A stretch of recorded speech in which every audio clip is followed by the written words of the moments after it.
good enough, man. Good enough.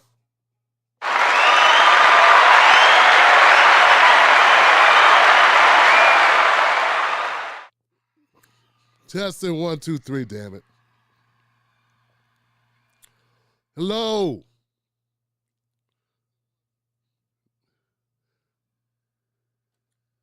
Hello. Okay, that's loud. Okay. All right. Shit.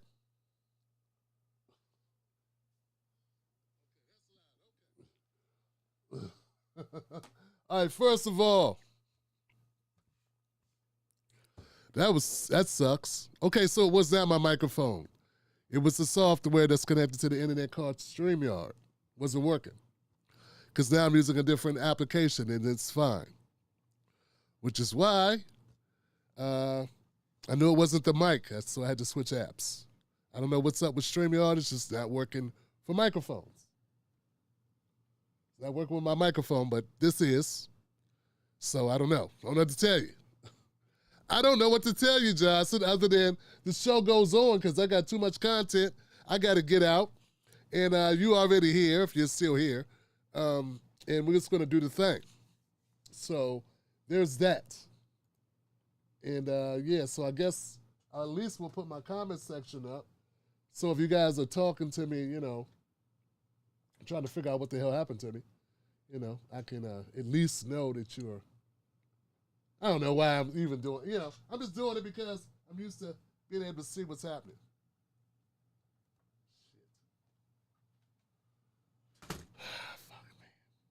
What a night, man. All you can do, there's things you can control and things you can't control. This is one of those things you just cannot control. There you go. I can't control this. Okay, I'm back, guys. I see you. I got to go into the studio, the YouTube studio thing, and go to content, go to live, make sure that's there, doing what it's supposed to do. It's doing what it's supposed to do. Okay, cool. On, save, shit. Oh, let me change my thumbnail. Let me, damn.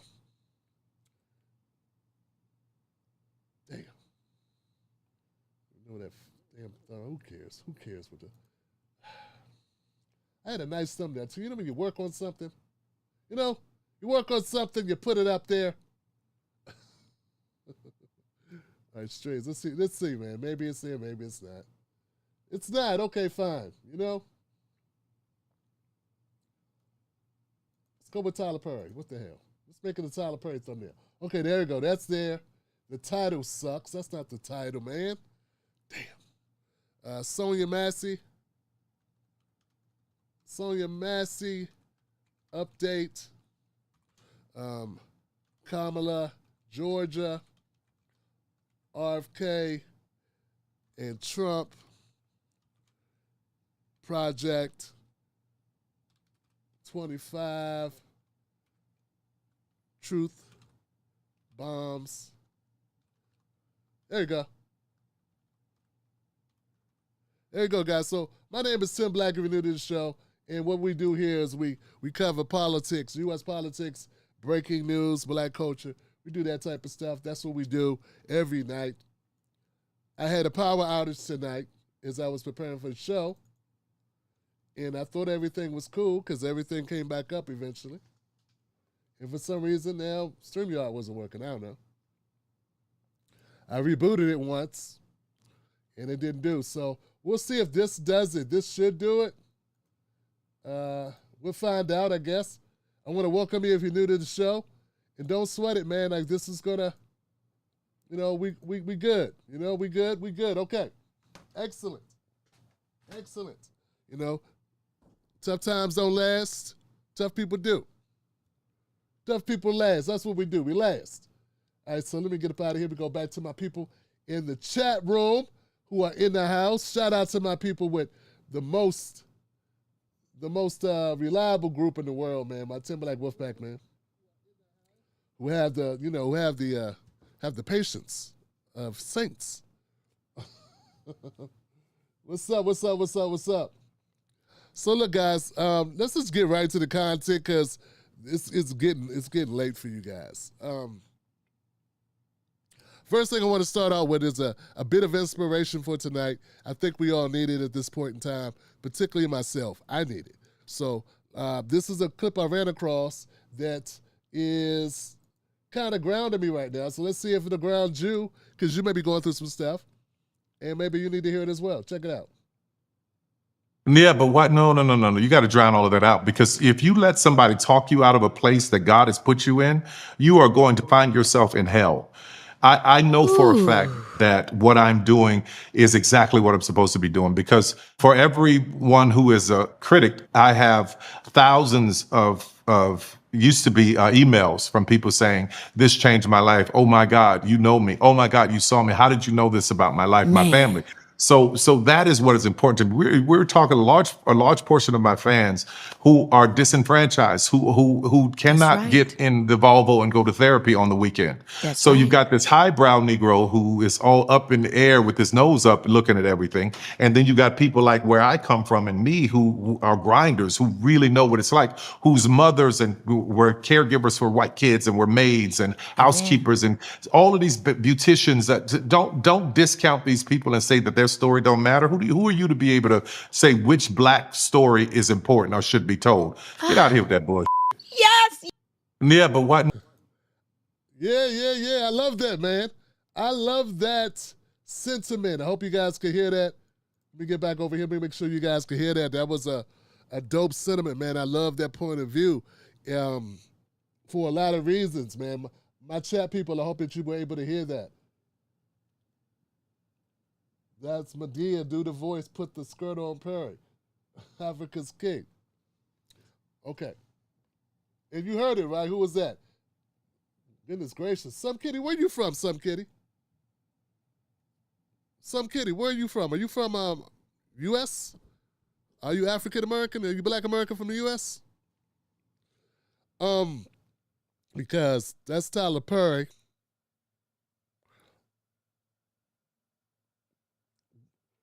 Loud and clear, turn up your volume. Turn up my volume. Okay, we'll do that. Thanks, Buck. Yo, testing 1, 2, 3. Testing 1, 2, 3. Testing 1, 2, 3. Okay, here we go. Testing 1, 2, 3. I wonder if it was just my mic was too low, maybe. No? I don't think it was. I didn't test to see if it was too low. But you heard nothing earlier. So, Tyler Perry was dropping gems. He was talking about if you're doing what you're doing is the right thing to do for you, and it makes sense, it feels good, it's your thing, you can't let other people get you out of your zone. Don't let anybody throw you off. And for everybody that's knocking you, there's a lot more people that are supporting you. And I got to keep that in mind, guys. So it's really therapy for myself, but I like to share it with you if you may be going through something. I don't know. Not all of us do what other people sanction for us to do. So I don't know the challenges some of you guys may have in your own personal lives. So yeah, man, don't sweat those people. You know, you gotta do your thing. And for Tyler Perry, very important point was the people that come see his stuff like his stuff. You know what I'm saying? The people that come see his plays, because Hollywood didn't put Tyler Perry on. He created an audience, and he kept giving that audience what that audience wanted. The people that don't like Tyler Perry, who knock him for the dresses and all that other stuff, they're not his fan base. So it's nothing wrong with them not liking his content. Nothing wrong with them not, whatever their opinion is, they're entitled to it. You know what I'm saying? But the point is, you find the people that you're supposed to find somehow, and you just keep on being of service to those people, and you're doing what you love, and you're being of service to those people, and I guess it all works out, so give it up for that, you know? That's what I take from it, you know what I'm saying? I've been trying to do that for the last 18 months. I've been trying to do that for the last 18 months, and I thought it was working out until Kamala ran. And then the audience that I was building is a lot of those people that actually like Kamala Harris. So it threw a monkey wrench in my own plans. They're like, oh, we like Kamala. Not as aware as I thought they would be. You know, it's an opinion. It is what it is. Okay, so for tonight we got various stories, right? So we just did Tyler Perry, my opening. We're going to do Trump trying to recruit RFK. That's the way I see it. Some people see it a little bit different, but I think Trump is trying to recruit RFK for an endorsement. Kamala was in Georgia today. She gave a speech. She had a rally. I want to give you some updates on that. That was interesting. Also, Project 2025, I got some truth bombs that some people need to hear, I believe, and some people have, I'm sure some of you need to hear this. But I got to start the show off with Sonya Massey update. And we got to start off with that because we covered it last week. Now,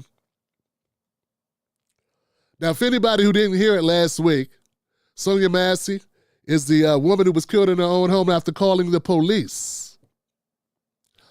She was shot in her kitchen. The family of Sonya Massey is calling for a probe into the hiring of a sheriff's deputy charged with fatally shooting the 36-year-old woman in her Illinois home this month. And according to the records, this guy should have never even been there. His name is Sean Grayson. He had worked at 6 different law enforcement agencies in the last 4 years. And he was charged with driving under the influence. So he was able to get into this, I don't know what the Sangamon County Sheriff's Department. 30-year-old Sean Grayson was able to become a cop in the department after bouncing around at all these different departments, these different sheriff's stations or whatever. And even with a DUI or whatever. Yeah, driving under the influence. Yeah. So that's part of the update. I think we knew that. He was indicted by a grand jury on the 17th on 3 counts of first-degree murder and 1 count each of aggravated battery with the firearm, an official misconduct in connection with the July 6th shooting of Massey in her home near Springfield. He pleaded a not guilty plea. He was denied pretrial release. And not only is there clear and convincing evidence that he committed a detentionable, eligible offense, there's clear and convincing evidence that he is a risk to the community. So they don't want this guy back on the street, and I hope that he's still in custody, but that's not really the update. What happened to Sonya Massey is similar to what's been happening or what has happened the last couple of years. We had several black women who were shot in their own homes by police officers. I've covered all those cases on this show. Tatiana Jefferson, Breonna Taylor, to name a few. There was a Renita. I think it was a Renita McBride back in the day, man. Like, one of the first stories I covered, and I really didn't know what I was doing. But yeah, this is, it's a major problem. Well, I ran across a clip on TikTok and on Twitter. I'm not sure exactly, because, they do stitches on TikTok and other people get credit. But I want to play this clip for you because the update that I'm getting is pretty disturbing stuff. This is about the Sonya Massey murder. Yeah, but what? No. You got to drive. Information is starting to leak out in the cracks of this Sonya Massey story. We know what Grayson did, so we don't need to speak about that. But the first thing he did when he walked up to the door was ask her about her mental health. Well, Grayson has a wife named Isabel. Isabel is a nurse, and guess where she's a nurse at? Capital Community Center, where Sonya Massey had treatment. They say that her and Sonya Massey had an altercation, and it just went bad. So Sonya Massey came home. It is alleged that she called her husband. Her husband broke all the windows out of Sonya's car and then waited for the call so that he could be there because, well, apparently he was upset. Now, because the first thing he did was ask about her mental health, we're going to assume and allegedly that his wife Isabel leaked information, confidential information, causing her to break HIPAA law. Isabel's husband has these tattoos on his arms that would signify, allegedly, that he's a racist. So I can't see her being any different. See, a racist nurse is to us as black women what the police is to a black man. So when you have a police officer that's racist who's married to a nurse that I want to pause right there, guys. I want to highlight that for a minute. Okay, because she just said something that I thought was eye-opening for black men or men, or women. She says it's Kathy A. It's Kathy. She said that the doctors are to black women what cops are to black men.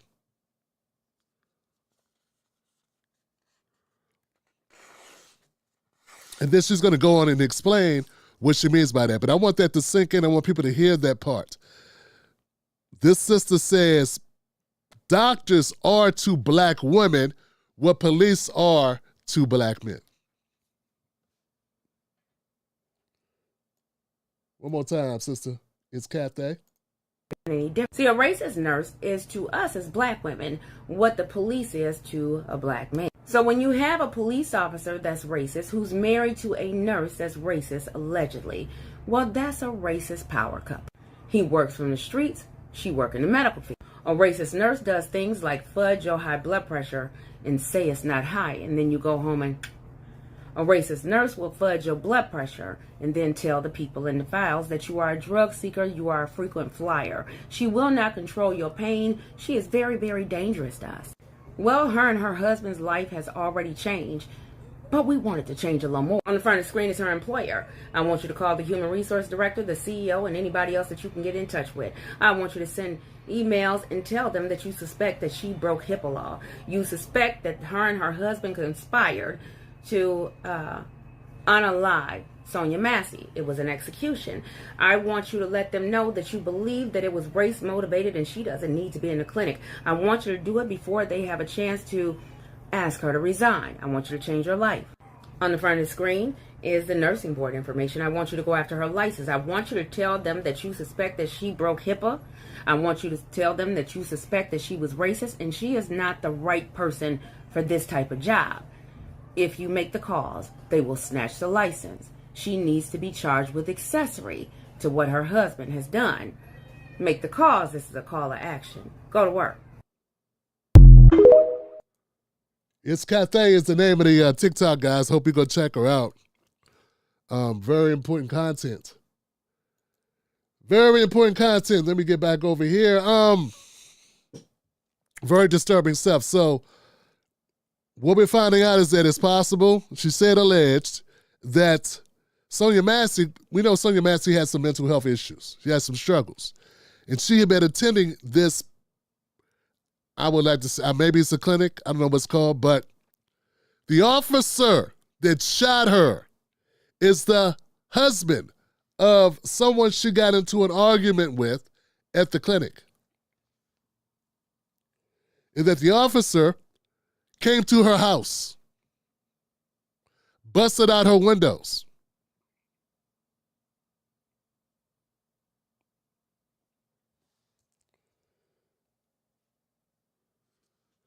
And he killed her. Eventually. So what I'm saying, folks, is if this is all, if there's any of this is true, any slither of it is even true at all, if it's in the same room, if there's truth, if this is a room and the truth is anywhere in it, any of this is in that room, in the room of truth anywhere, I don't care if it's hanging on the side wall, if it's on the corner, if any of this proves to be accurate, we must all mobilize behind making sure something happens to the wife, not just the husband. We want the husband. We want him under the jail. That's not even a question. He committed murder, straight up.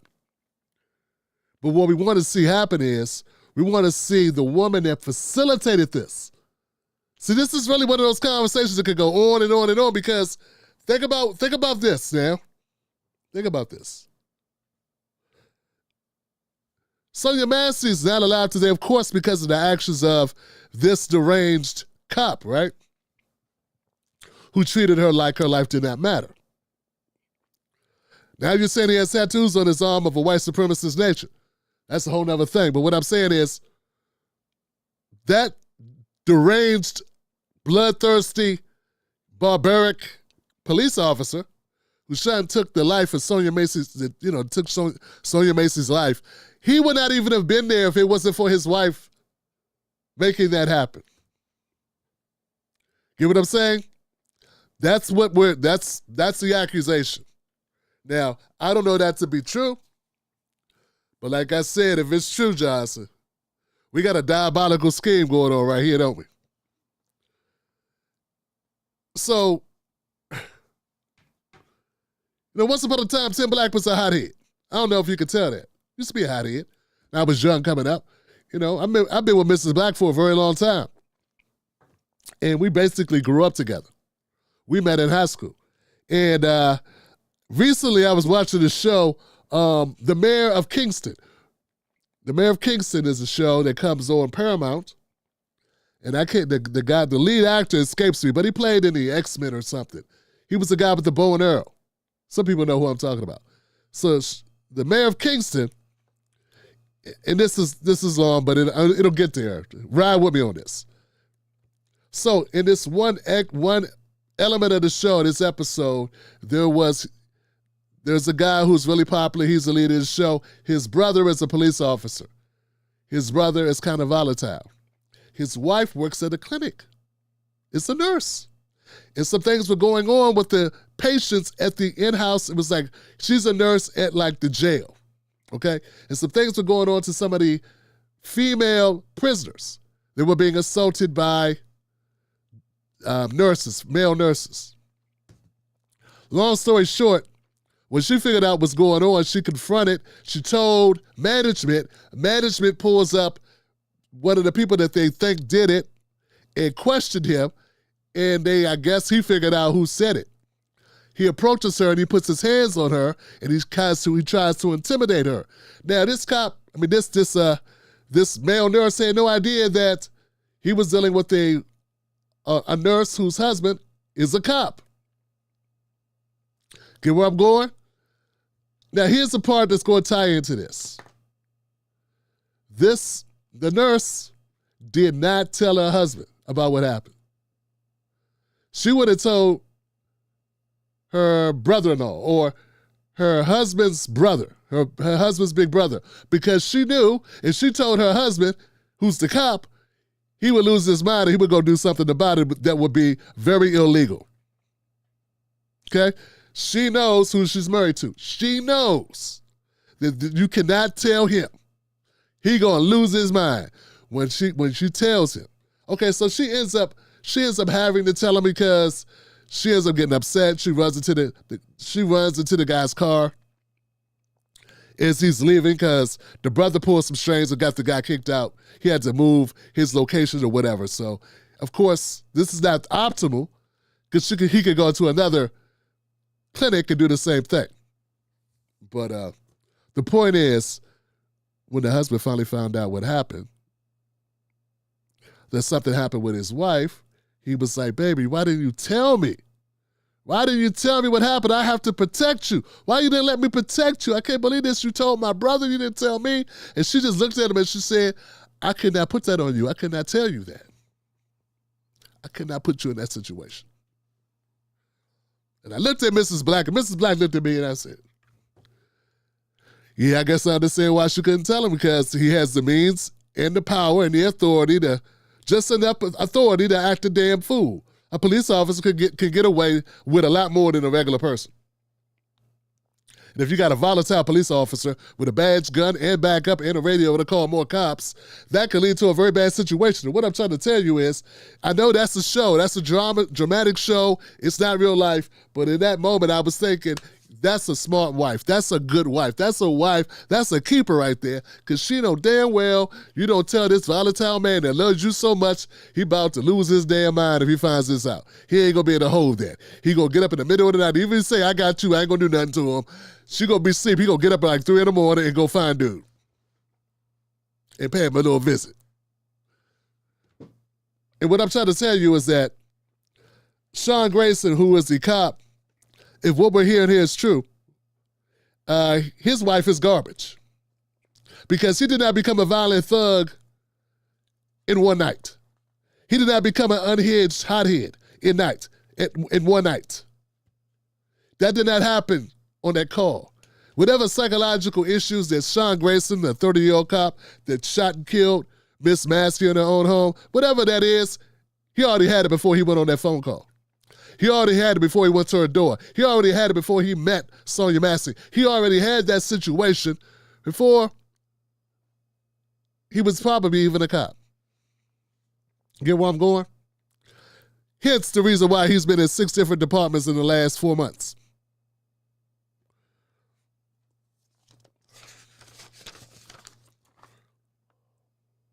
I'm sorry, 4 years.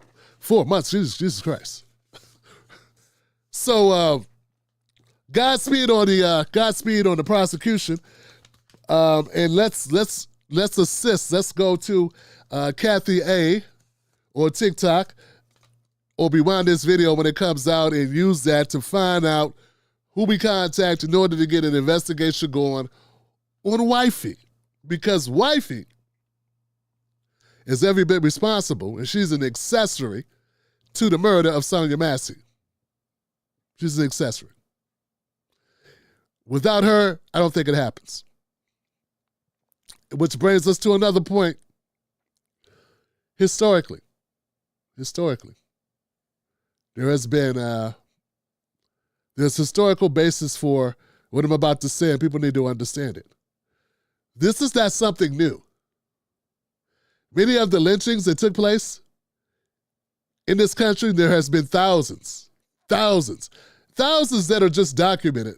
Probably somewhere around tens of thousands actually took place. But there have been thousands of lynchings, and a good number of those lynchings that took place against black people, where black people were lynched, the causation or the initiation of those lynchings were due to a white woman telling people that were powerful, telling men some variation of a story. The most famous one is, of course, Emmett Till. But rest assured, y'all, that's not the only story. That's like the most famous one. You know? That's the one that got all the ink. And that's only because the mother went to very, very far extremes to make that an issue by doing an open casket and also getting it covered in Ebony magazine. So that was a big deal. That's how that became, because that type of thing happened a lot. There were a lot of bodies in the Tallahatchie River. When they dragged that river looking for Emmett Till, they found other bodies there. They're just not famous. And this type of thing still happens today. I mean, what other proof do you need? You just got it. Here it is. Here goes the proof. So when people say, Tim Black, things have changed so much, why are you making us live in the past? Why are you bringing up race? Why are you so focused on these things? I want to be happy. And that's not just from folks. Be clear. That's not just white viewers. That is also,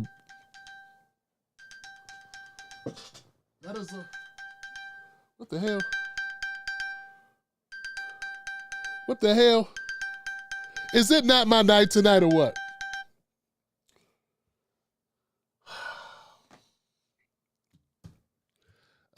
Where was I? That's not just the white viewers that say, Tim Black, why are you bringing this up? I have black viewers that do the same thing. They don't want, it's like, oh my God, Tim, you're so negative. Why don't you focus on the positive?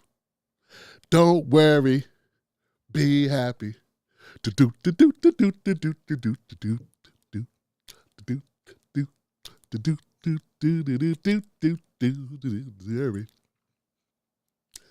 Oh, be happy.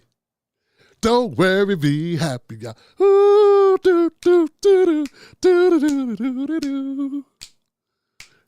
That's what they want.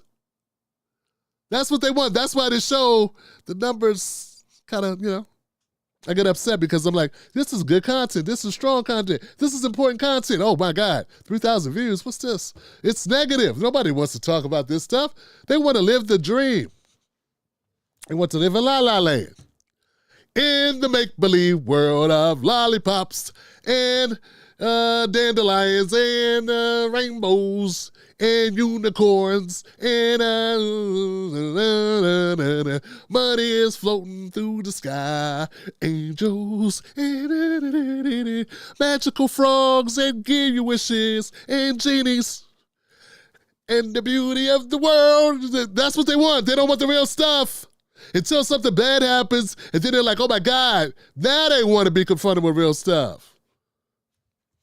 Now they want the world to stop and everybody focus on the bad thing that happened to them. But bad things have been happening to people this whole time, and you was like this. I don't got time for that. Okay, enough rant. There you go, Tip. Justice for Sonya Massey. Next.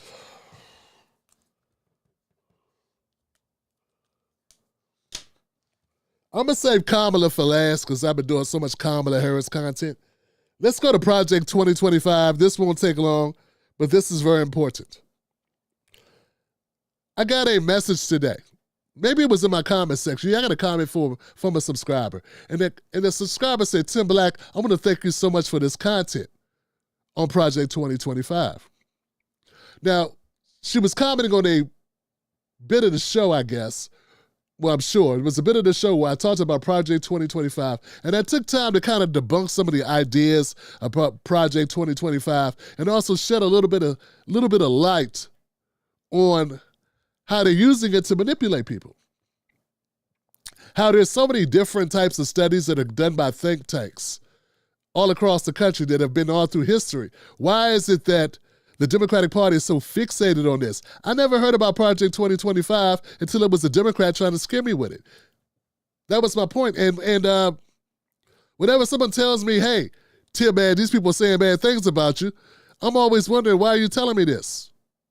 I always question the person who's giving me the bad news and what their motive is.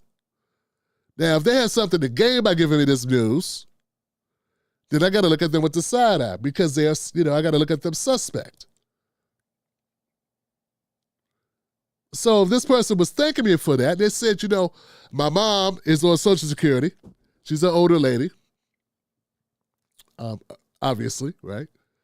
And she watches a lot of cable news, corporate media news, and she is petrified, Tim Black. They're scaring the hell out of my mom, and I've been trying to calm her down. They're telling her that this Project 2025 is going to take away her Social Security, and she's been petrified and so worried. And I've been trying to calm her down, and I want to thank you for giving me something else to say to her about this. Challenging these notions. And that made me feel pretty good because there hasn't really been a lot of pushback with Project 2025, to my knowledge, for people that are not Trump supporters or people on the conservative. You know what I'm saying? So I think there'll be people that push back on Project 2025.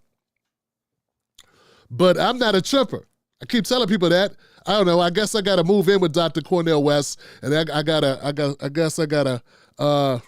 don't know. He's got to adopt me for people to really accept that, no, I am a Cornel West supporter. Maybe that's what I got to do. Because no matter what I say, no matter what I put out, no matter how many times he comes on the show, no matter how many times I retweet his stuff, no matter how many shirts I buy of his, no matter what I do, no matter how much he talks to my wife, his wife talks to my wife, no matter what I do, they still believe, oh, you try to help Trump. Just because I don't like Kamala. Even some people that are subscribers. Some people that are just because, unlike every other show, I don't spend time shitting on Trump. The point is, I think that made me feel so inspired, man, that this woman took time out to tell me that that segment was not only enjoyable, but useful. Because at the end of the day, I want to feel like it's useful. I want it to help somebody. You know what I'm saying? So based on her feedback, I'm going to do some more investigations about Project 2025. Check this out. Now, first of all, Donald Trump took some steps to distance himself from Project 2025. Now, he already said, hey, I got nothing to do with that Project 25 stuff. That ain't me. I got nothing to do with it. Of course, no one believes him. He's only a liar, so he lies, so he's lying. He's got to be lying. Because Rachel Maddow said he does. And Joy Reid said he did. And Don Lemon said he did. And the other people said he did. And all these other people. And David Pakman said he did. And, it's a certain name of person Brian Tyler Cohen said he did. Midas Touch said he did. All the liberal outlets said he did, Tim. You're the only person saying he didn't, that he's telling the truth, or he could be telling the truth. Why would you give him the benefit of the doubt? Okay, so the Trump campaign ousted an architect of Project 2025, but ultra-conservatives vowed to save the policy manifesto. The Trump campaign forced the architect of ultra-conservative Project 25 manifesto out of his job. That's right. Trump got him fired. This happened on Tuesday. It saw political cover from a controversial dogging Republicans. The Daily Beast can report exclusively. So this is exclusively from the Daily Beast. Trump campaign manager Chris LaCivita put the screws to Mastermind Paul Dance in an effort to force him out and shut down the right-wing shop behind Project 2025. The president of Heritage Foundation, a conservative think tank that employed Dance and conceived of the controversial handbook, fired back on X. They said Project 2025 is going nowhere. So Heritage Foundation is like, hey, we'll give it to this guy, but we ain't gonna give it to the project. Right? Because the project was never about you. This guy just saw a way to get publicity for it by trying to put it to you, but we worked hard on this, so we're going to keep it up. It says here, Project 2025 will continue our efforts to build a personnel apparatus for policymakers of all levels, federal, state, and local.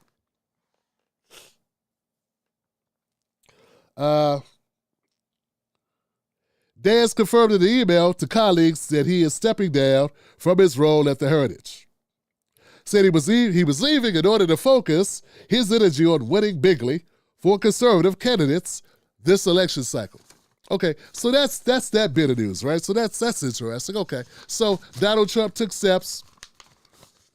Two things about that before we move to more information about Project 2025. Obviously, that must have been hurting Trump. Obviously, it was being effective, or why would you say anything about it? Yeah, it had to be a problem for Trump, or Trump never would have mentioned it on the stump. And it had to be something, had to be a reason for Trump to step up the pressure and assist in getting him terminated. You know what I'm saying? That's how I see it. I don't know how you see it, that's how I see it. Here's the thing, guys, and I want people to understand this about Project 2025. Here goes some data that you won't hear on MSNBC, you won't hear it on CNN, for obvious reasons. Okay. Project 2025 is not that new a thing, okay? It's just called Project 2025 because that's when they want to implement it. But it's been around a lot longer than just a couple months. In fact, it's been around for about 15 months. Yeah, 15 months it's been published. Liberal media only chose to amplify it after Biden's infamous disheveling at the debate with Donald Trump. Yeah, only then did Project 2025 emerge as the Swiss Army knife of anti-Trump talking points. Yeah, see, once Biden did so bad in that debate that it was looking like, oh my God, he's a dead man walking. Once he stunk up the place so badly, profusely, that the Democrats became desperate, all of a sudden, Project 2025 became a real thing. And all of the corporate media, and all of the independent media that are corporate media, right, who are little corporate media, started repeating the same stuff. Here goes the numbers. Because numbers help us, right? So it's not just me saying, I got a funny feeling. Nah, man. Here goes the numbers. CNN, from June 1st to June 26th, almost 30 days. The day before the debate, Project 2025 was mentioned on CNN only 36 times. That's right. It was only mentioned 36 times on CNN. And that's including reruns. So it's even less than that, but they show the same stuff sometimes during the course of a day. So they only mentioned it 36 times in the month of June. Okay, so right after the debate, According to Graben transcripts, from June 28th to July 24th, June 28th to July 24th, CNN upped it up. They mentioned it, Project 2025, a whopping 463 times. Yeah, they increased it from 36 to 463. Right after the debate. So that tells me that the word went out. We got to stop Trump. Biden ate it. So now we got to stop Trump. Hey, let's use this Project 2025 thing. Let's attach that to Trump to stop his ass. I am not telling you this because I want you to go vote for Trump. I'm telling you this because this is my job, to tell you when you are being manipulated, to tell you when people are lying to you, when they're gaslighting you. And for my viewers who have parents who don't need more stress in their life over this bullshit-ass think tank white paper that they're using to try to scare you. But more on that later. That's CNN. Now, CNN, though we call them fake news, they ain't nothing compared to MSNBC. Oh my God, Johnson. I tell you, man, check this out. MSNBC mentioned Project 2025 288 times in the 25 days leading up to the debate. So they went for big air. They were mentioning it a lot more than CNN, 288 times. But after the debate, according to transcripts, after the debate, MSNBC mentioned it an astonishing 1,614 times in less than a month.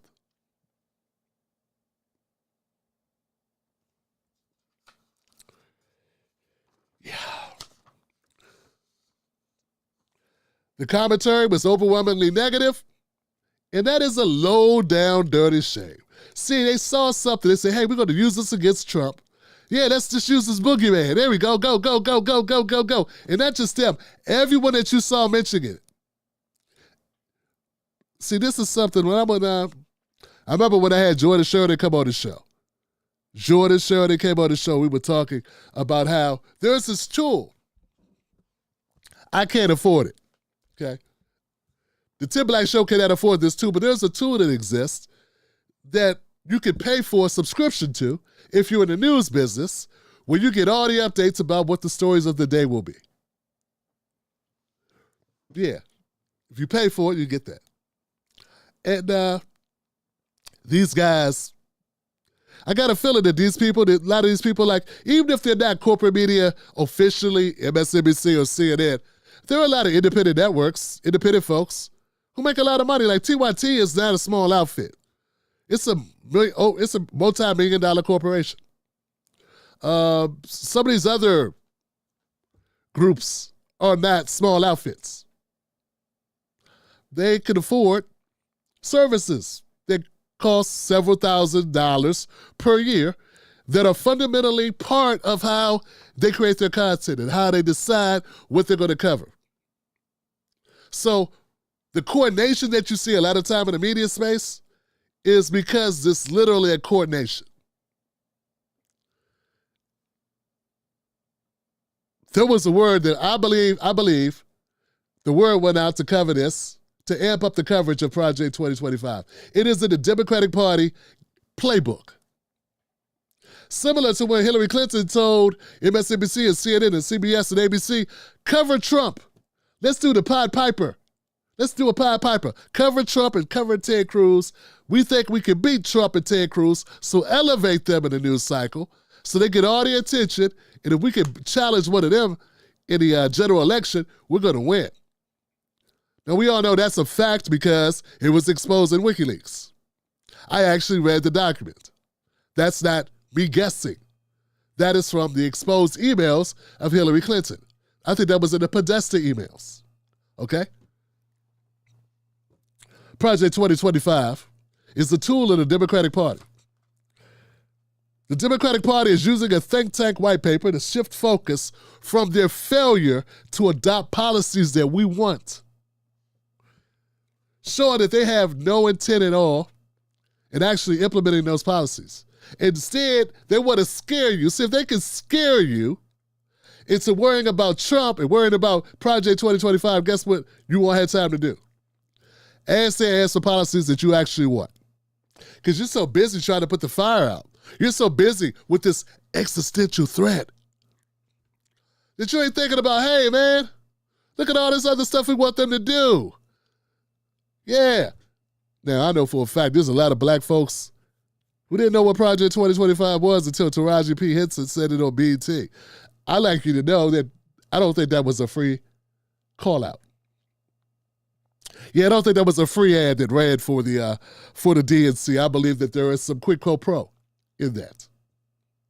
I know, I'm just guessing that Taraji P. Henson's too busy to read a damn near 1,000-page document about conservative hopes and dreams. So what I'm trying to tell you is, I'm not saying that Project 2025 isn't real, but I'm also telling you that Mein Kampf is real. And so is Birth of a Nation, the movie that came out that kind of broke the TV version of the internet back in the day, with a black exploitation film that made black people the boogeyman and wanted to come take all the white women. And it was used by the Klan to recruit Klan members. That's a real thing too.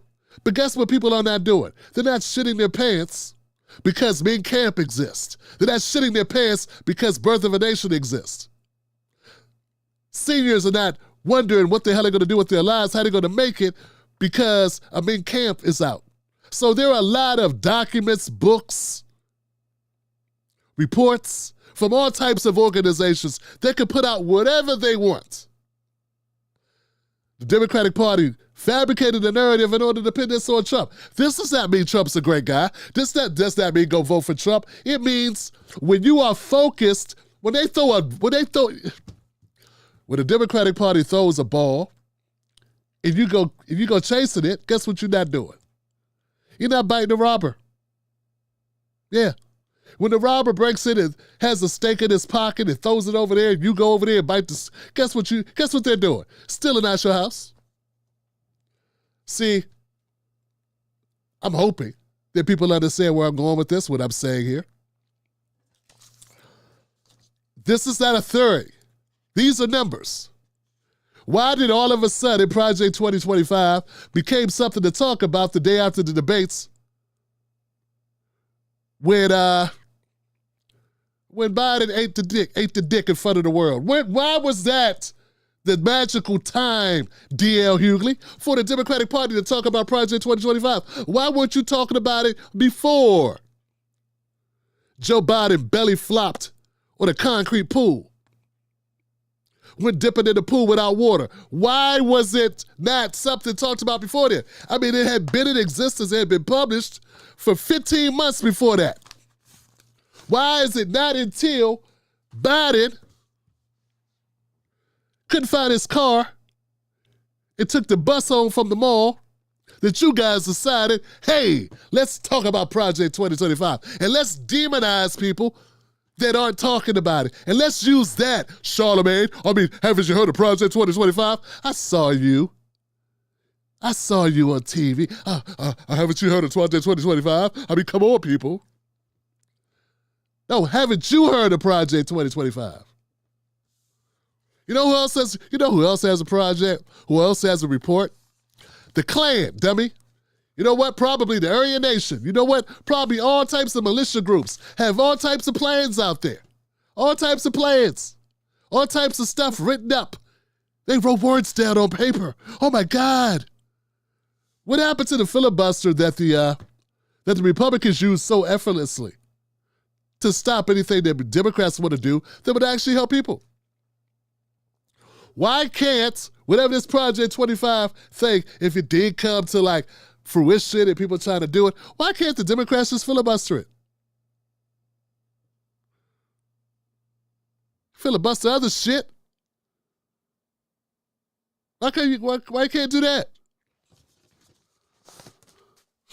Next.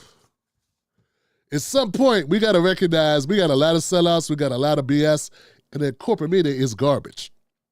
And not just because I don't like them. but because they are really complicit. They are in the pocket of these political parties, particularly the Democratic Party, and it's not for your benefit. It's not to help you. It's not to make the world a safer place. Nah, it's not just to get the word out and alert people to what's going on about the existential threat. Nah, it's to help the people that pay their salaries, the people that pay the bills, and to keep the money train running. All right. We're going to get to Kamala Harris and what her campaign stop was today in Georgia. We're going to talk about that. But before we get to that, can we go to RFK? Yeah, Kennedy. Looks like RFK was given an opportunity, kind of like they wanted Kennedy to endorse Trump. Yeah, I didn't know. I don't get it. Okay. Independent presidential candidate Robert F. Kennedy Jr. reportedly held recent talks with Donald Trump about endorsing his campaign. And if successful, he would take a job in the Trump administration. Now, some people are painting this like RFK was looking for an exit ramp. And some people are painting it like Donald Trump need help. I don't know exactly which way this is going to go, but I got a clip that's going to give us some audio-visual stuff. Let's check this out.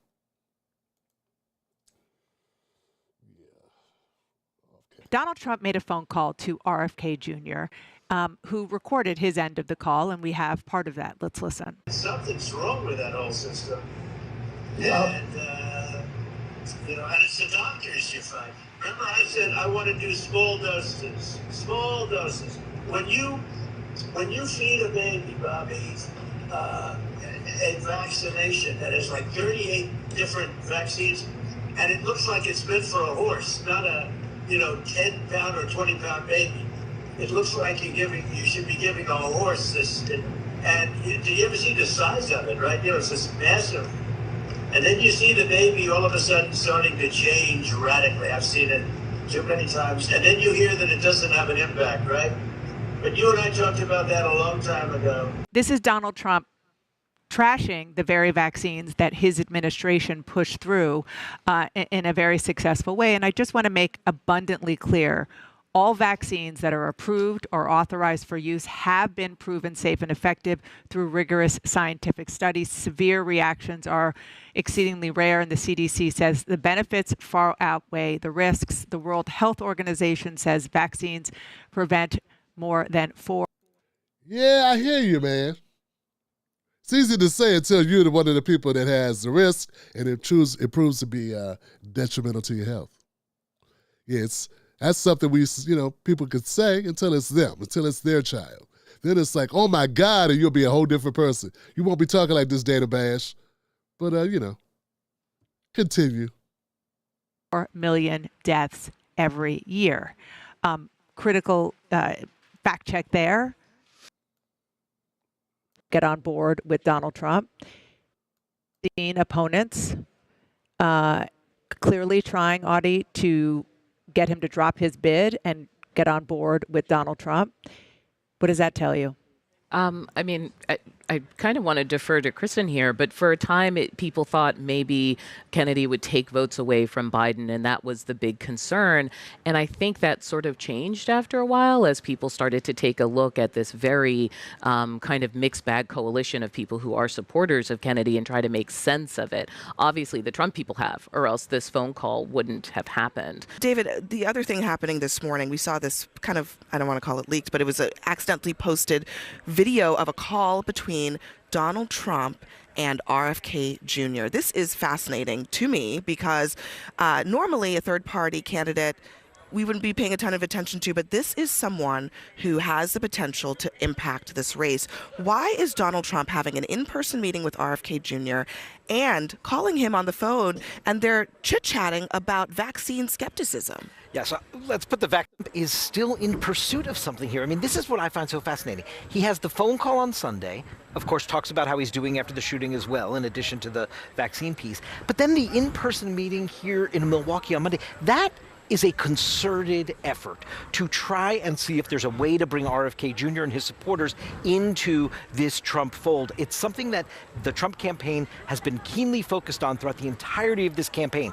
They are of the mind that there are some real alignments with the RFK Jr. voters, and they saw him as a potential threat, and you see him right now trying to embrace it. Okay. Get that out of here. So, what do we think about that? What do you think? Where are we at on this? Okay, so this was reported by the Washington Post. You can see there, CNN as well. They said it was Kennedy, a Democratic candidate who became independent in October last year, who later sold a post overseeing health and medical services under a Trump administration in exchange for his support. So some reporting that there was going to be, Kennedy would get the Human Health and Services, would oversee the Health and Human Services Division, or the government agency, which is the largest agency in the federal government, I understand, right? Trump advisors were reportedly concerned that such an agreement could be problematic, but they did not rule out the idea.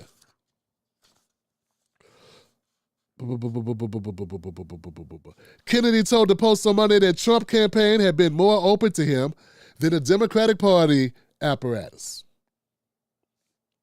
He said, "I'm willing to talk to anybody from either political party who wants to talk about children's health and how to end the chronic disease epidemic," Kennedy Jr. said, adding that he had a lot of respect for President Trump for reaching out.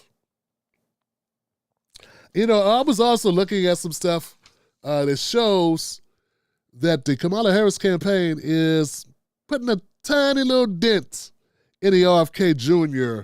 polling numbers.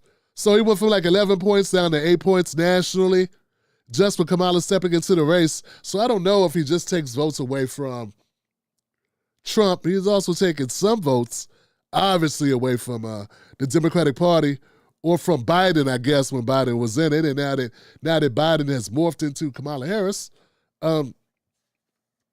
maybe that's part of RFK realizing, hey, you know, nothing from nothing, leave nothing. Got to walk away with something. There's been a lot of money, too. He's got that like a billionaire with him now, helping him fund the campaign, and maybe they want to get some bang for their buck. A lot of political capital.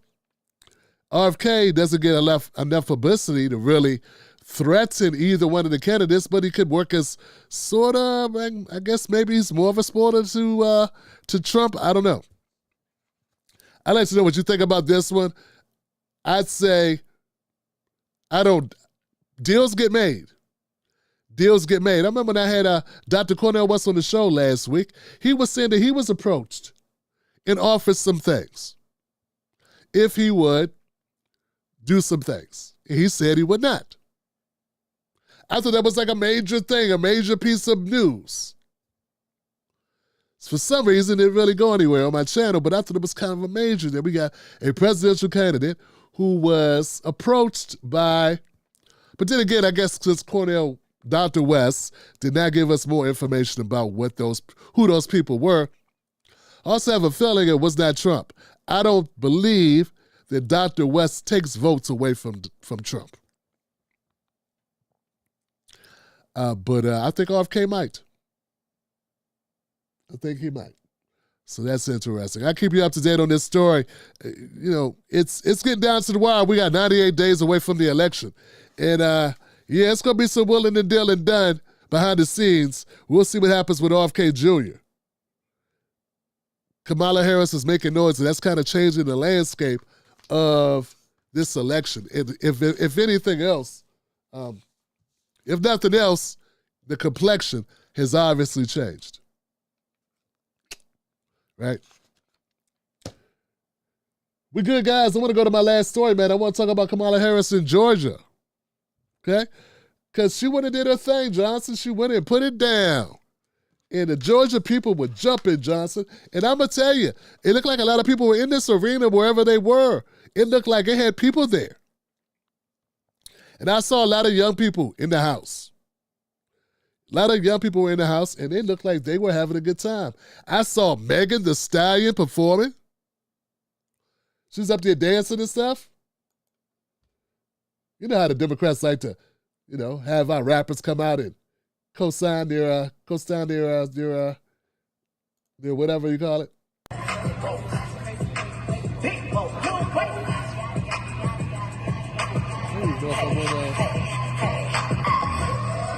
I need everybody in the crowd to make some noise. Yeah, I don't know if I should play that. That might not be a good look for the show, right? I don't know if I should, but anyway, she dances around, she does the thing. That was 5 seconds. I hope I got away with 5 seconds. And gosh, guys, I just can't stand it. I know I'm old. I get it, I'm old. But all the butt shaking just don't seem like it goes to politics. I mean, politics is kind of a serious thing. We're choosing, who's going to send us to our demise. Who's going to speed it up or make it a little slower. And I just don't get how butt cheeks, hips and thighs really go with that. I don't understand why people want to twerk. But I'm old. So, Mrs. Black was like, well, Tim Black, young people, that's what they like. Young black people like it, Now, all people like it. But I get what you're saying. Like, they're in Georgia. And the crowd at this thing was a lot of black folks. I saw some white folks, too. Don't get it twisted. But it was very disheartening, guys, to see this type of thing go on. It's not something that makes you go, yay, go for democracy. So let me get this right. This is democracy we're trying to save. Butt shaking? Butt shaking at the presidential rally? And people got a problem with the Hulk? Ripping off his shirt at the RNC convention? They don't have a problem with Megan Thee Stallion talking about WAP at the campaign rally? That's fine, though. See what I'm saying with the hypocritical stuff? I mean, see what I'm saying? Like, that seemed hypocritical at all. But hey, what do you expect from a party that exploits black people all the time to get what it wants? Sort of like what they do. That's their thing. Exploit the blacks. And unfortunately, a lot of us like it. So is it really exploitation? Maybe it's not. Maybe it's doing what you got to get what you want. Use what you got to get what you want. Yeah. Unfortunate. Also, so with Megan Thee Stallion doing her thing, making it rain with the hips and stuff, doing her thing, getting it in. What else we got here, Tim? Megan Thee Stallion out of here. I've been dealing with this thing online, guys. I want to tell you, I want you to know. I've been dealing with this thing with D.L. Hughley, having a going back and forth with him because, damn it, Johnson, I just have a problem with people that sell us up the river. D.L.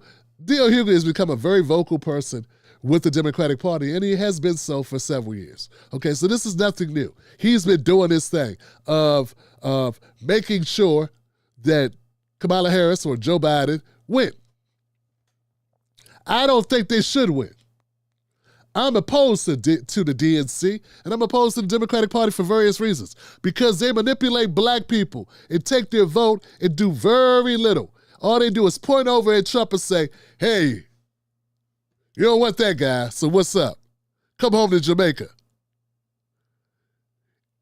You don't want cops to shoot you in the ass, do you? Come home to Jamaica. We're not going to change the laws. We'll just, we'll say things, every once in a while about you being shot in the ass. Trump won't even say anything about it. Come on. Come on, darky. Come home to Jamaica. Where are you going to go? Where you going to go? Where?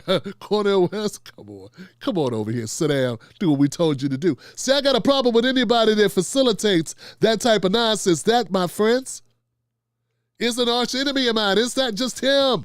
I have smoke for anybody who does it. How many videos have I done about Tiffany Cross, Angela Rye, Charlamagne the God, anybody? I just recently aired out Ari Spears. He deserved it. He had it coming. He should get it again. But here's the thing, guys.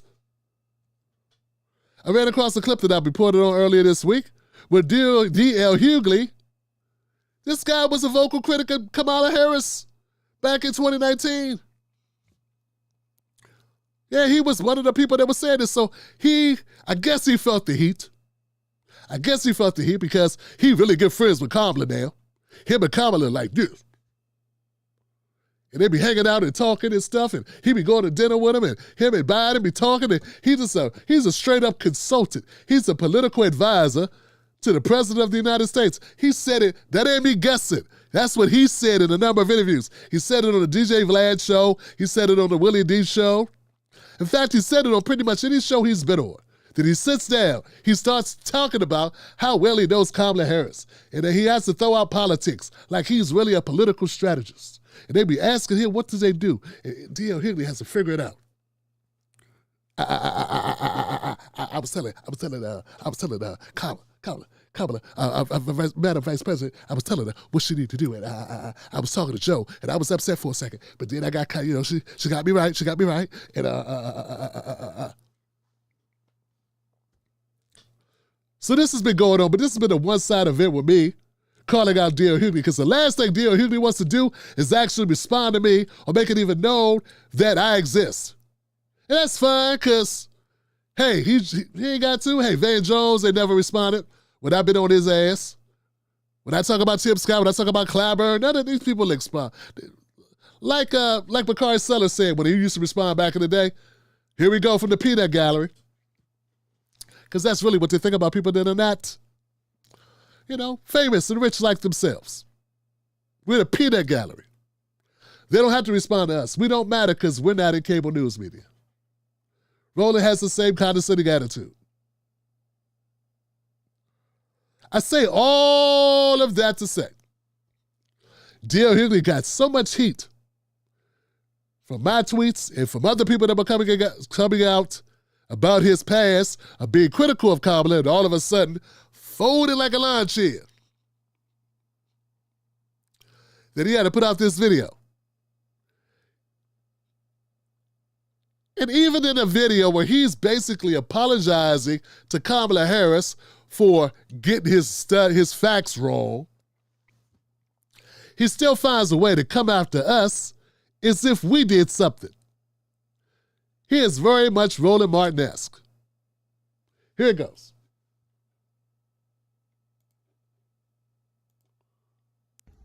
That was Mark Morrison, Return of the Mac. So Kamala Harris is sailing despite everybody's worries and fears and doubts. Oh, she's not, we don't know, and what's going to happen. She will be the Democratic nominee for president. She's already secured enough delegates to be the nominee, and she has done that before. She even has a vice president that she's chosen yet. I have said before, I used to repeat some of the same things ad nauseum that people are right now. Oh, but she blocked up a lot of black men. I lived in this state my whole life. I had an occasion to talk to her on several occasions. I accused her on this radio station, on this network, on the same things that people are doing right now. And once I did my research and research isn't finding answers that edify the perspective you have.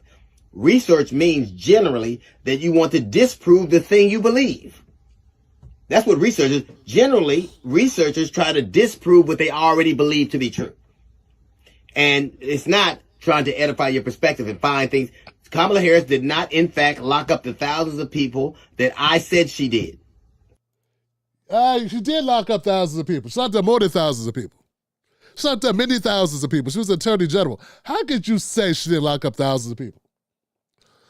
See, this is bullshit. This is bullshit. Total bullshit what you're saying. Maybe you're not choosing your words correctly. Maybe you want to say she didn't lock up as many people as I said she for marijuana. Maybe that's what you want to say. Is that what you want to say? Because according to my research, that's not to edify my previous position, but to find the truth of a matter, she locked up about 1,900 people. Now, some of those people did not go to jail. Okay? Some of those people did not go to jail for extended periods of time, but believe this, even people that got to go in and get fingerprinted, when I say go to jail, sentenced. Some of those people lose their jobs anyway. Like, dealing with law enforcement and dealing with the court system is no walk in the park, Hughley. I mean, you formerly being a blood with some of your followers reminded me of today when they sort of threatened me, saying I would say all this stuff but wouldn't say it to your face. They don't know me very well. They don't know me at all. I don't scare easy, dog. I'm from Southeast DC. But that's okay. It's fine. I'm used to being threatened online by fanatics. The point is this. Kamala Harris did lock up thousands and thousands and thousands and thousands of people. Of course she did. Now, if your argument is she didn't lock up people for marijuana to the extent you said, fine, split hairs if you want to. Here's what you're not talking about it. Harris oversaw more than 1,900 marijuana convictions in San Francisco. Previously, unreported records from the DA's office show.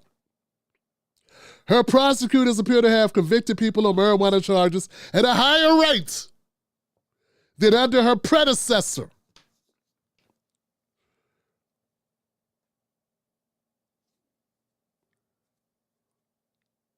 The arrest went up under her.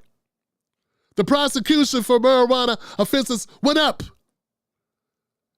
Did she set the record in the country for the most prosecutions for marijuana? I don't know. But what do we judge? Like if you had one quarterback and then a new quarterback comes in and the new quarterback throws more interceptions. Hey, this quarterback, what's up with this guy? People are going to notice that, D.L. Hughley. Why are you lying to people? Why are you lying for Kamala Harris? Why are you fabricating and keep spinning narratives? Even in your apology or update video, you are still doing it. I'm not making this up. I just researched it. You got papers on your desk. What are you reading? But former lawyers in office, it says former lawyers in Harris' office and defense attorneys who worked on drug cases say most defendants arrested for low-level pot possession were never locked up. So they maybe they didn't get sentenced. Only a few dozen people were sent to state prison for marijuana convictions under Harris's tenure. But it was still more arrests, okay? And we know people use marijuana arrests to get you for other shit. So simply just marijuana? No. But when you pulling people over, you're yanking them out the car for marijuana, that's just a way to search for other shit, DL. Come on, DL, you know this, man. I thought you used to be a street guy. You know that's what they do. I don't know how many times I've been somewhere with my friends and some random person would just walk up, white person, be like, do I smell weed? Be like, no, you don't smell no weed. Sure. That's their go-to. They don't even have to smell weed. They'll just say they smell weed in order to search your shit. Dear Hughley, I thought you were a black man, sir. I know you're rich and you're famous and you're this jockey, this famous show and all this stuff, and you're King's a comedy guy, and you're a friend of Joe Biden and Kamala Harris, but I thought you were black first. I thought you were black way before you were any of those things. Why are you doing this, man? Why? How much are you being paid, man? I know people accuse me of being paid just for trying to inform their dumb asses. But how much are you being paid to lie? I'm not lying. I'm reading you the facts. These are the facts, Jack. Here's another important fact. Advocates wonder why it took so long for the California senator to come out in support of the marijuana legislation. That's right, she actively fought. She fought against ballot measures for recreational pot in 2010. She co-authored an opposition argument in the voter guide and stayed on the sidelines when a second ballot initiative passed in 2016. She did not want to see marijuana legalized. Are we going to be dumb and not know? Are we going to just not? Kamala Harris did not want to let the firefighters, the inmate firefighters, out of prison. They had to get a court order for her to do so. Why did she not want to let the inmates out? Why did she want to use the inmates to fight fires? To save California money. Is it possible she also did not want to legalize marijuana to save California money or to make California money? Is it possible? She's doing one thing to make money.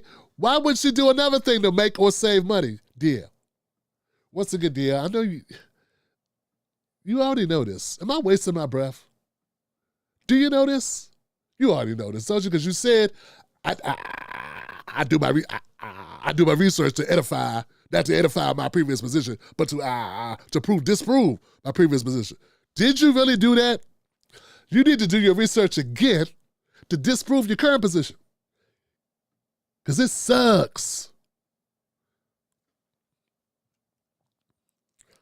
Harris publicly came out against marijuana or for legalizing marijuana all the way up until 2018 when she decided to run for president. Here it goes.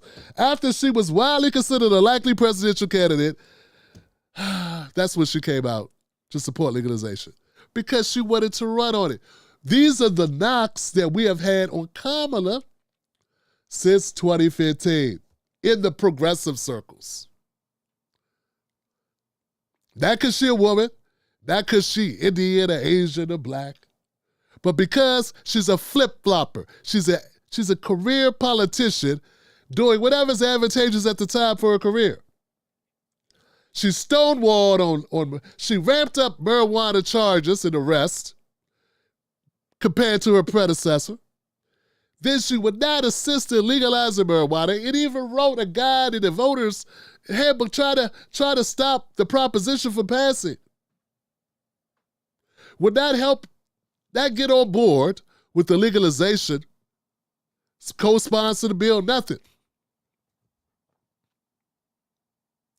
It wasn't until she was running for president that she decided, we'll just go ahead and legalize it. Because nationally, more people wanted to see it happen in the Democratic Party.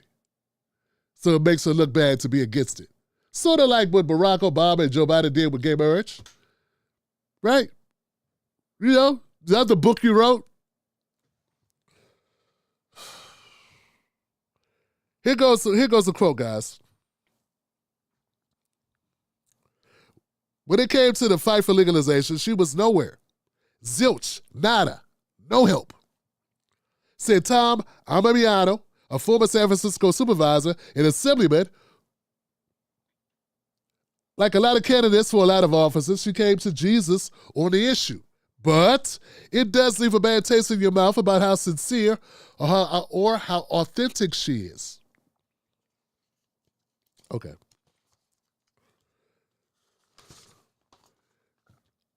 Here goes another point, guys. Don't let me bore you too much, but let me hit you with this.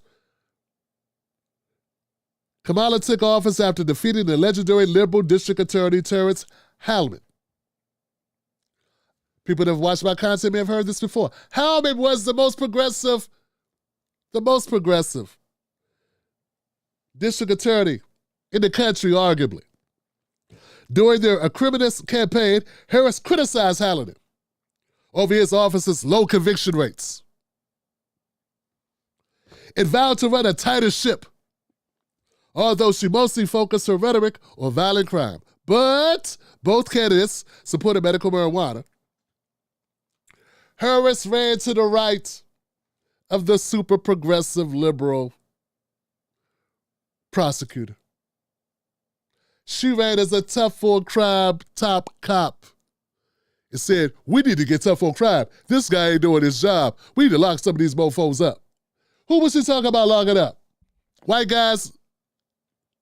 Who are you, when you picture the people that she locking up, who you picture, DL? Come on, you're a smart guy.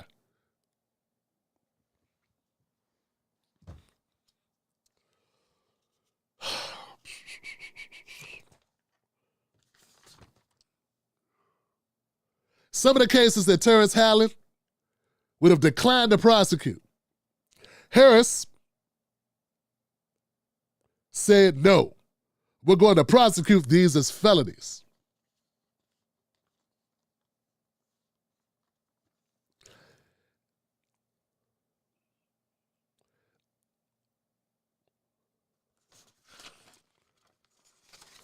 These just facts. That's just one set of facts. That's very streamlined about the issue that you talk about. Let's play a little bit more of D.L. Hughley, and then I'm going to invite a friend to explain very clearly how this works. But check this out, guys. I told that lie, and I have apologized to it. Not only. Perfect. Kamala Harris did not, in fact, lock up the thousands of people that I said she did.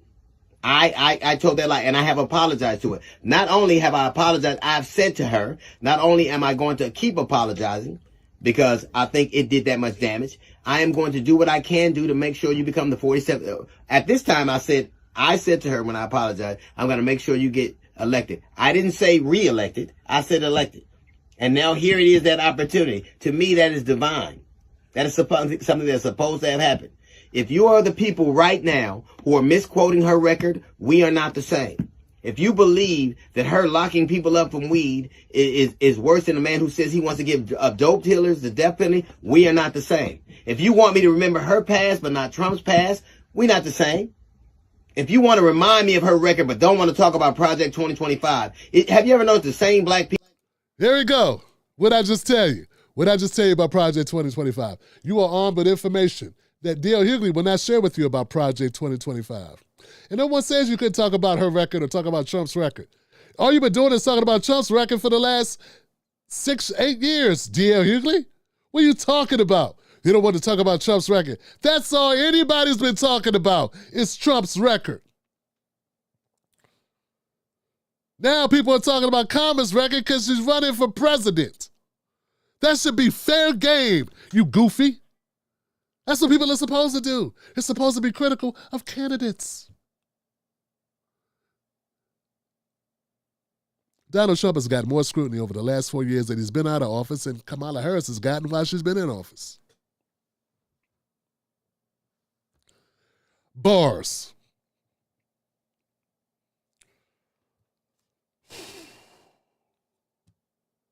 Do we want to hear more, D.L. Hughley, just to get you pissed off? People that want to tell you she sold all this weed and locked all these people up, I'll tell you they don't believe that 2025 is Trump's plan for a second term. There is a reason for that. If you're telling, the reason is that it's not. The reason is that there's no evidence that that is his plan. The reason is he has a website. There's a plan, it's something like 47 or something 47. He has a plan. That's not the plan. I don't like it. I don't like some of Trump's stuff is garbage. I called it out. But I'm not going to attribute something that he didn't write, that his campaign did not put out, and say it's his. You know what? If there was a think tank that was of the liberal side, and some of the people knew Kamala Harris or worked for her in the past, who don't work for her now, put it together, and I was trying to say, or we were trying to say, that was Kamala Harris's manifesto, you'll be the first one saying, no, it's not. This is a smear tactic. A bunch of sellouts and coons and paid grifters are trying to sandbag Kamala. That's what you would do, Joe, because I know you, man. That's exactly what you would do. But you'll do that to help your friend who you feel bad about because you said she got thousands of people locked up, and she really did, but it wasn't over marijuana, it was for other stuff. And she ran to do that. It was her purpose and her goal to be tough on crime. That's what she ran on. I'm sure there's still content out there that shows her, but campaign ads, different things she took out. There are people like you that were in California at the time. You remember, you never saw an ad with her talking about that? Why is it that it's commonly found if you dig a little, but you have no idea of it and you grew up in California? I don't know if I believe you, DL. Anyway, guys, hey. First, let me go to the sister. Let me go to this sister. This sister, she puts it down, folks. Her name is Highly Vibey. She's on TikTok. And she has some important information for those people that are wondering about Kamala Harris who are getting swept up in the D.L. Hughley fury. D.L. Hughley, it will behoove you to check this out. A lot of people don't want to hear this, but don't get distracted. Don't get distracted. Kamala Harris is not what we're looking for. I know Joe Biden just stepped down and named Kamala Harris as his replacement and everybody's going crazy, but y'all gotta stop accepting representation and access as transformation. That is not what we're looking for. If you've read The New Jim Crow and you understand what Michelle Alexander was talking about, you have to also understand that she's talking about Kamala Harris. Kamala Harris is the prosecutor on the other side of her defense work at that time. So if you understand what Michelle Alexander is doing in The New Jim Crow, then you also have to understand that Kamala Harris is the prosecutor she's partly writing about. One of the reasons I know black people have power is because they will use blackness as a distraction. And because blackness is so inextricably associated with subjugation and oppression, elevating blackness to a position of access and representation gives the impression of progress. And that's what they're relying on, the impression. Kamala Harris is not different from the status quo. Kamala Harris has embraced the status quo because it has afforded her particularly a level of access. Black folks, like everybody else in the Western Hemisphere and everybody else who has absorbed and been socialized into propaganda by the empire, by the Western elites, are subjected to the same messaging. And unless they put forth intentional, deliberate, sustained efforts to understand how oppression and subjugation and power allocation works in our society, they are susceptible to perpetrating some of the same harms. We cannot think that merely having black skin or merely being a woman or merely being an immigrant or merely being disabled are enough to get us to liberation. It's not. It's not. I wish her blackness meant something about her politics, but everything I've seen from her says it does not. She continuously uses blackness as an aesthetic merely to pander to votes. But nothing about her politics, not when she was DA, not when she was a senator, none of the things about her politics suggest that she is in favor of liberation in any way. We cannot get distracted. She is not what we are checking for. We have got to stop accepting access in lieu of transformation. We have got to stop accepting representation as progress. It is not. We want substantive, fundamental change. We don't want the oppression to look different. We don't want the oppression to have a different gender. We don't want the oppression to be from a different country. We don't want the oppression to have differently abled abilities. We want different substantive differences. And Kamala Harris is not a substantive difference. If she was, they wouldn't have picked her for the VP position in the first place. Don't get distracted. They asked Thurgood Marshall this shit. When they asked him what he thought about Clarence Thomas joining the court, he said it don't matter if a snake is white or black, it's gonna bite you. We expect more from our systems, our institutions, our world. We're striving for more. We have to expect more from ourselves. We have got to be better about what we demand and expect, and we have to stop believing that having a different gender or a different ethnicity or a different race or different abilities in terms of the person being disabled is itself liberatory, is itself the transformation, is enough, is sufficient, because they will put that shit on our face as decoration. They will decorate oppression with the aesthetic of subjugation. And we have got to stop letting it happen. She is not what we checking for. I don't give a fuck what package she come in. I don't give a fuck who she like to have sex with. I don't give a fuck what her gender is. I don't give a fuck what the color of her skin is. It's the same program in a different package. And if we are not smarter than that, if we don't wise up to what's really happening, they will give us a differently packaged oppression that we will celebrate as progress. Don't get distracted. Damn. Man, that was said so perfectly. That is so laid out in a way that that hits all the bases, man. Plays all the notes, man. Highly vibey on TikTok. I've been following her for some time. And that's how I saw the video, because I follow her on TikTok. And I had some time doing my research, and I just wouldn't see that she made a comment about this. Just so happens, it lines up with D.L. Hughley. Look, I'm not a Rhodes Scholar, but which one sounds like they know a little bit more about what they're talking about? D.L. Hughley or Holly Vibey? Dr. Holly Vibey. She's a doctor. This is her study. This is her area of expertise. Who sounds like they know what they're talking about? That's what I'm saying. The guy that I feel bad. That guy that's friends with her, friends with Kamala, friends with Joe Biden, friends with Barack Obama, just so happened to write a biography for him. Like, dude, really? You You're not keeping it real at all. I loved her quote, by the way, guys. Write this one down. When they asked Thurgood Marshall about Clarence Thomas, was he going to be a good justice? What did Thurgood Marshall say? He said, it doesn't matter if the snake is white or black. It can still bite you. Bars. They will repackage your oppression in a different aesthetic. If you're not careful, they will repackage your oppression in a different aesthetic and deliver it to you. And if you're not careful, you'll end up clapping for it. Folks, that's what people were doing. They were clapping for it. They were clapping for it. They were excited about it. And sometimes, man, I got to tell you, I got to admit, it was very difficult to watch a crowd full of young black people being excited about Kamala Harris for no reason at all except she black.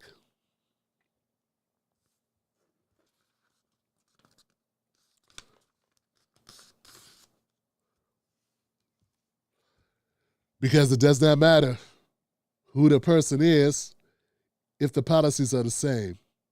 It does not matter if the benign neglect continues. Who cares who is in charge of the benign neglect? But the Democratic Party have learned in order to make sure they get elections, and this is why, man, I've been struggling. I've been trying to get us to wake up because the Democratic Party needs black voters. We're still at a point, we got a very small window where the black vote is still enough of us where we matter in elections. They keep bringing people in, it ain't going to be that way. Be that as it may. Be upset if you want to. That's how numbers work. If they could bring in other people that'll vote for them, that will mitigate the numbers of black voters that they lose, then you become less influential, right? When they could, so we have a window right now where we have a possibility where our vote still matters. Obviously, that's why Kamala Harris is the presumptive nominee. Forget that Zoom call. That's not the winning coalition has black people in it for the Democratic Party. That coalition that they need has black people in it. A lot of us. And they're going to need that if she's got a snowball's chance in hell. Instead of using that as leverage, people like D.L. Hughley, people like these others besides him, Angela Rye, I'm saying it, Angela Rye, Charlamagne, Clyburn, all of them, man, all of them, even Abby Phillip. All of them. Instead of pushing and fighting for black people to get some type of reparative justice by this black woman, they just want to see the black woman do well. And I'm telling you, folks, part of that is they're already doing well. So they don't need her to do well for them at all. They already got their bag.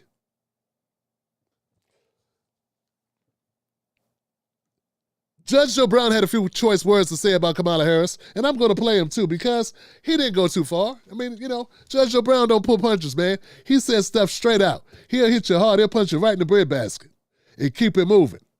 He ain't going to compromise. He's not going to couch his words. He ain't going to give you the soft stuff. Nah, he's going to give it to you one way, straight with no chaser.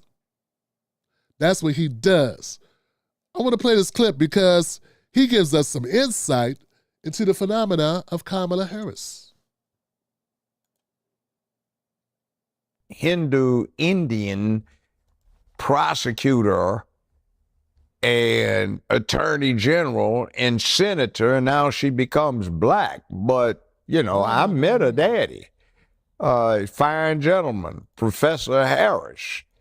And the problem with her being black is Professor Harris says he's Caucasian, mixed Irish and Hindu. He doesn't have any black ancestors, but his Irish ancestors owned a lot of slaves in Jamaica and had them to work on plantation. So if mama is on the birth certificate listed as a Caucasian, daddy says he's a Caucasian Hindu and has no black ancestors, how did she get to be black? Now, a little side story. When I had my show, let's say this has been 26 years ago, I had two beautiful women that I thought were sisters on the show. And they laughed one time when we all went to a happy hour and said, "You think we're black, don't you?" "Yeah, aren't you?" "No, we're Hindu." One of them said, My mother's a Hindu Brahmin caste. My father was Hindu warrior caste. He took an oath to the family to protect her. They fell in love, eloped, and now we got a death warrant on us. We can't go back to India. So, yeah, and then they gave me 2 books. The guys were Hindu, and they were very dark, but they cut their hair off close, grew beards, and started dressing and acting black, and they got financial aid. One of them, I think, went through medical school that way, masquerading for being black. Somebody else did it, so she went to Howard. And by the way, she told one big lie when she was talking about she got bust because of something Biden did when she was running against him. Well, the yearbook that she put out there that you can still get online from her high school in Canada shows she went from kindergarten through 12th grade in Canada, never went to school in the United States of America. She was born, by the way, in the same... God. Man, remind me, man, not to, like, if I can avoid it, not to have run-ins with Judge O'Brien, because Judge O'Brien he just puts it there, man. He just said... Wow, the Art of Dialogue, that's a YouTube channel. Go support them because I don't want to be jacking people's content. He says a lot more. The clip is actually like 5 minutes. I grabbed 2 minutes of it. I grabbed the shorter version of the clip because I don't want to step on people's toes as we cover this amazing content. I hope I'm transformational. But Judge O'Brien, he nails it, man. This is not to bash somebody's upbringing or someone's background. It's just to give a little insight to how they manipulate us for their own means. You know, if black people were benefiting from this, it'd be a different story. We don't benefit from this stuff. We don't benefit from what they're Hindu, Indian. Us. We should benefit if they're going to use our backgrounds, our struggles, our stories. We should benefit from it. And Kamala's not doing anything that's going to make us benefit. We're not going to see a come up on this. This is not going to help us. This helps her. And I'm sorry, guys, Kamala may be a very nice person. You may like her. But guess what?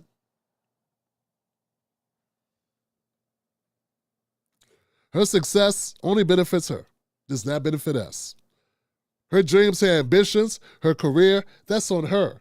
That is not our duty to enact or make happen for her.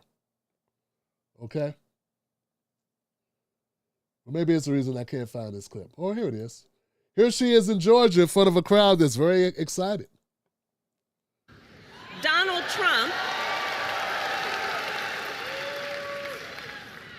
Trump, on the other hand, has been talking a big game about securing our border, but he does not walk the walk. Or as my friend Quavo would say, he does not walk it like he talks it.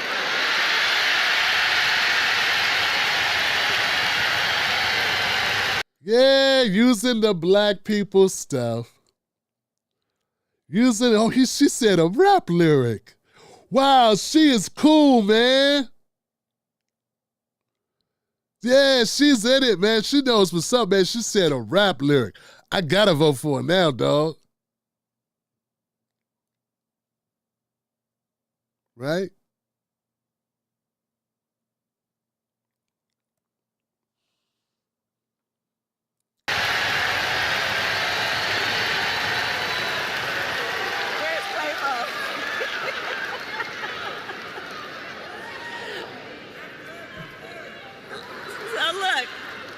Administration worked on the most significant border security bill in decades.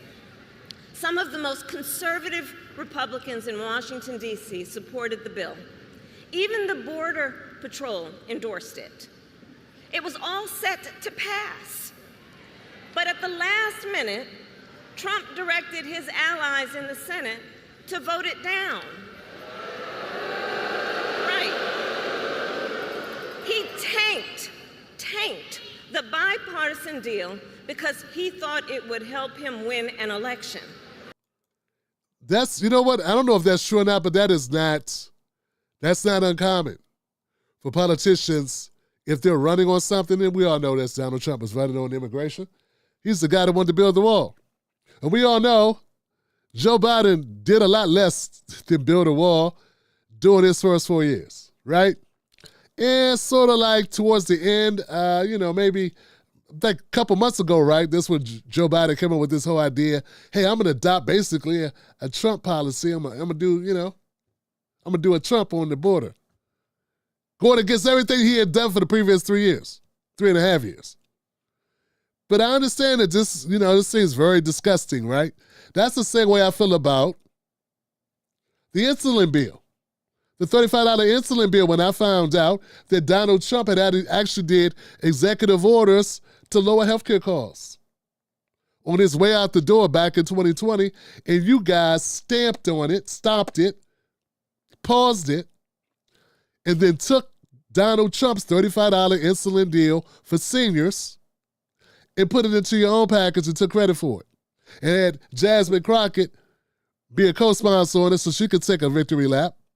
And now you're running on it when it was actually something that Trump came up with. So see, both parties suck, Johnson. They just do. The problem is, a lot of times when you watch the news, you don't get to hear both sides. I'm not denying that if Trump did that, that was dirty work. That's nasty work. That's nasty work. Okay. But why are we leaving out?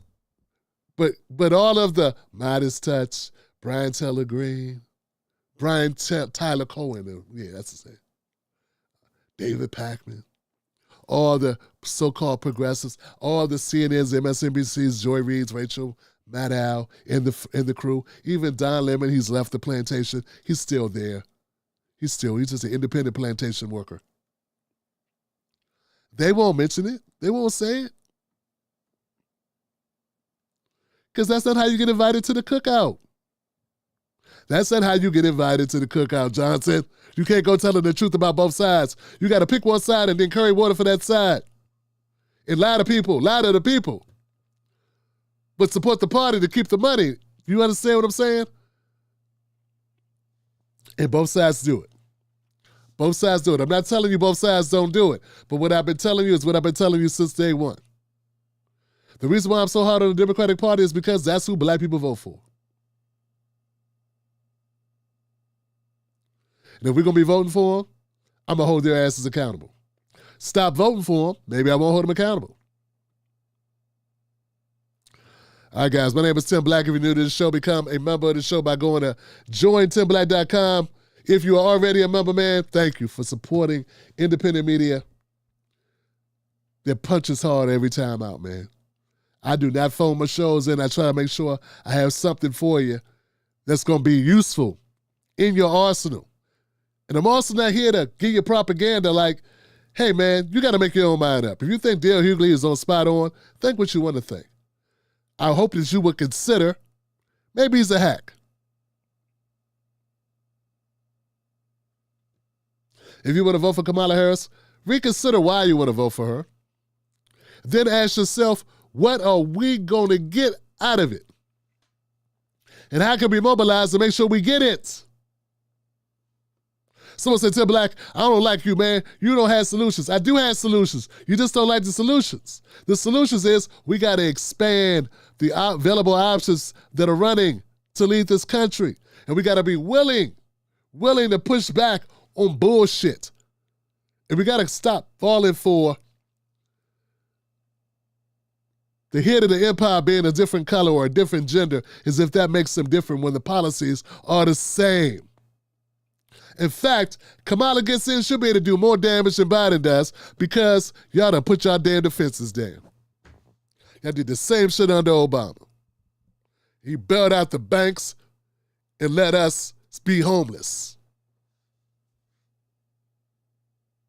And y'all were afraid to criticize him. And people like Dr. Cornel West and Tavis Smiley damn near lost their careers and their lives over it. Because you were too busy kissing Obama's ass. And y'all gonna do the same thing with Kamala. That's how it looks. And I'm not gonna go down without a fight. Now, I don't know if I can win this battle. I don't know. Maybe I'm delusional to even think I should try. But I'm just that delusional. I am. And at some point, I hope to be on Chris Cuomo's show or somebody's show on some network, Pierce Morgan. I'm going to start reaching out. Russell Brand, somebody going to let my brother come on and talk my shit. Because I'm tired. Nobody on the left wants to rock with me because I'm going to talk black. That's the last thing they want to hear. They really don't want to hear that.